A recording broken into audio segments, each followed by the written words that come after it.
Saatnya kita cuci piring. Kita, dalam artian seluruh komponen bangsa, ya birokratnya, ya teknokratnya, ya ekonomnya, ya agamawannya, ya politisinya, semua kita. Ini merupakan tanggung jawab kita secara bersama-sama. Man awa miskinan, orang yang santun kepada orang-orang yang miskin, memberikan tempat bernaung, tempat tinggal, mendidik, memberikan kesempatan pendidikan kepada anak-anak mereka, sehingga anak-anak itu yang juga anak-anak kita punya hak menatap hari esok dengan pasti, punya hak menggantungkan harapan dan cita-cita, seperti juga anak-anak lain punya harapan dan punya cita-cita. Marilah kita semua menyadari hidup ini sebuah putaran menunggu giliran, dan jabatan adalah amanah. Sementara menyia-nyiakan amanah adalah khianat. Lebih jauh dari itu, agama mengajarkan apapun yang kita miliki dalam hidup ini sebuah titipan. Harta titipan, jabatan titipan, ilmu pengetahuan titipan. Kalau titipan harus disikapi dengan dua. Pertama, titipan harus dijaga baik-baik. Masa ada orang datang ke rumah saya, Pak, saya titip mobil sebentar. Oh, silakan. Saat mobil diambil, kacanya pecah, bempernya penyok, rebannya kempes, knalpotnya hilang, marah yang punya. Saya cuma titip, kenapa tidak dijaga baik-baik? Begitulah Allah menitipkan jabatan kepada kita. Saat nanti diambil jabatan itu berlumur korupsi, berlumur kezoliman, tipu daya, trik, rekayasa. Tentu marah yang menitip ini. Kau harus bertanggung jawab. Ini kan titipan. Kenapa tidak dijaga baik-baik? Harta titipan. Malahan, kalau saudara diberikan ilmu, pertanyaan akhirat cuma satu. Ilmumu kau amalkan untuk apa? Diberikan kita usia yang panjang, pertanyaan akhirat juga cuma satu. Usiamu kau habiskan di mana?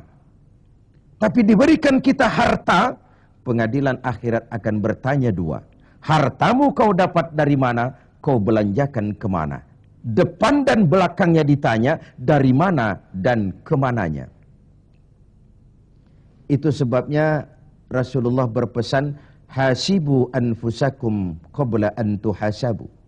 Hitung dirimu sebelum Allah yang menghitungnya. Dengan bahasa sekarang, kalau malam-malam ada baiknya kita putar film hidup kita ini. Sejak akil balik sampai sekarang, lihat adegan-adegan yang pernah kita lakukan. Oh, tanggal sekian, bulan ano, tahun sekian, saya nyolong, saya korup. Tanggal sekian, bulan sekian, saya nempeleng orang tanpa alasan yang benar. Putar film itu. Apa target dari semuanya?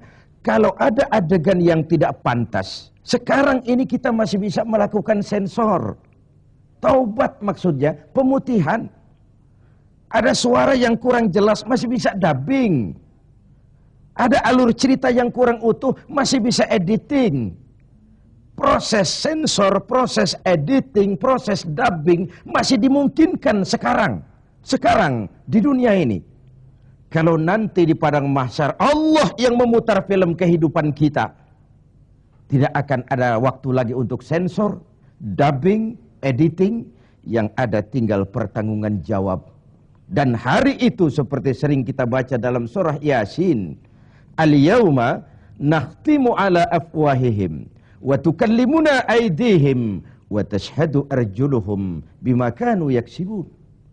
Mulut mereka kami gembok, tangan mereka akan laporan, dan kaki mereka akan memberikan kesaksian terhadap apa saja yang telah mereka lakukan. Jabatan adalah titipan. Dia harus dijaga baik-baik. Yang kedua, kalau titipan tidak boleh membuat orang arogan, sombong. Dititipi, sekadar dititipi kok sombong. Apa alasannya? Orang titip mobil ke rumah saya, yang punya mobil pergi, saya petatang-peteteng, membangga-banggakan. Ini mobil hebat, ini mobil mutakhir, ini mobil canggih. Mobil orang titip. Begitulah kita. Ini jabatan, titipan. Kenapa harus sombong? Ini harta, titipan. Kenapa mesti sombong? Ini ilmu pengetahuan, titipan. Kenapa harus sombong? Titipan tidak perlu membuat kita jadi arogan. Bahkan kalau dia jabatan itu top, kata orang Belanda, leiden is louden. Memimpin adalah jalan menderita. Pemimpin adalah orang yang kesepian. Di dunia diikat dengan berbagai macam aturan, di akhirat akan dibuka perkaranya yang besar-besar. Kesepian karena pada dasarnya pemimpin mengorbankan privasinya, bahkan keluarganya. Seorang presiden, seorang wakil presiden tidak punya anak, tidak punya ibu, tidak punya bapak, tidak punya paman. Yang punya paman itu pribadinya. Kalau presiden punya anak, lalu anak-anaknya jadi warga negara kelas 1, ikut-ikut ngurus negara, kan ini penyakit kita. Biarkan pemimpin sebagai pemimpin. Karena memimpin adalah jalan menderita. Dan pemimpin pada umumnya orang-orang yang kesepian. Ini musim kerja bakti. Hanya dengan semangat kebersamaan, ke atas saya mengingatkan, ke bawah saya mengimbau. Mari kita berbagi rasa dengan saudara-saudara kita yang hidup di bawah garis kemiskinan. Karena bukan saja ini tanggung jawab nasional, tapi juga tanggung jawab keagamaan. Seorang muslim baru sempurna imannya jikalau dia merasakan apa yang dirasakan oleh tetangga sebelahnya. Bahkan tidak sempurna iman kamu jikalau kau tidur dalam perut kenyang, sementara tetanggamu merintih kelaparan. Belum sempurna imanmu. Begitu kepekaan Islam sampai iman dijadikan taruhan terhadap perbaikan nasib orang-orang miskin. Bukan sekadar sebuah slogan. Bukan sekadar sebuah simbol. Tapi sebuah realita kehidupan beragama. Tangan di atas lebih baik daripada tangan di bawah. Orang mukmin yang kuat lebih disukai Allah ketimbang orang mukmin yang lemah. Lemah ekonominya, lemah pendidikannya, lemah jaringan sosialnya, lemah kebudayaannya. Orang mukmin yang kuat lebih disukai Allah daripada orang-orang mukmin yang lemah. So, kalau kita dalam posisi itu, sekaranglah waktunya untuk berbuat. Jangan biarkan saudara-saudara kita merintih kelaparan. Anak-anak dalam usia sekolah terpaksa keleleran di jalan. Atau terpaksa harus kerja di bawah usia. Memang kadang kita berhadapan dengan siklus lingkaran setan. Pendapatan rendah, kenapa? Karena kemampuan rendah. Kemampuan rendah, kenapa? Karena pendidikan rendah. Pendidikan rendah, kenapa? Karena kurang gizi. Kurang gizi kenapa? Karena biaya hidup tinggi. Biaya hidup tinggi kenapa? Karena pendapatan rendah.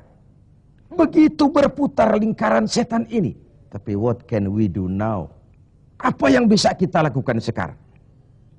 Buat tetangga kita, buat masyarakat lingkungan kita, setidaknya man awa miskinan. Orang yang menolong orang-orang miskin. Memberikan tempat tinggal, melindungi mereka, akan dipancarkan rahmat Allah kepada mereka. Kasih sayang Allah akan berlimpah. Si miskin mungkin tidak akan bisa membalas, tapi Allah akan memberikan balasan melalui jalan yang tidak pernah kita sangka. Ketimbang kita mencari kambing hitam, oke lah, yang salah tetap salah, tapi kan dengan argumen, bukan dengan sentimen. Untuk menegakkan kebenaran, bukan untuk menang-menangan. Zaklik, tidak personlik. Menyentuh dan bukan menyinggung. Biarkan hukum tetap tegak. Biarkan penataan ekonomi kita tetap profesional. Sementara kita yang oleh Allah diberikan sedikit kelebihan, sedikit kemampuan, mari kita berbagi untuk mengatasi persoalan bangsa yang memang berat ini. Ini yang pertama. Yang kedua, orang yang akan dapat pancaran rahmat dari Allah itu warahimad dha'ifa. Orang yang punya sifat belas kasih kepada mereka yang lemah. Keberpihakan kepada orang-orang yang tidak berdaya.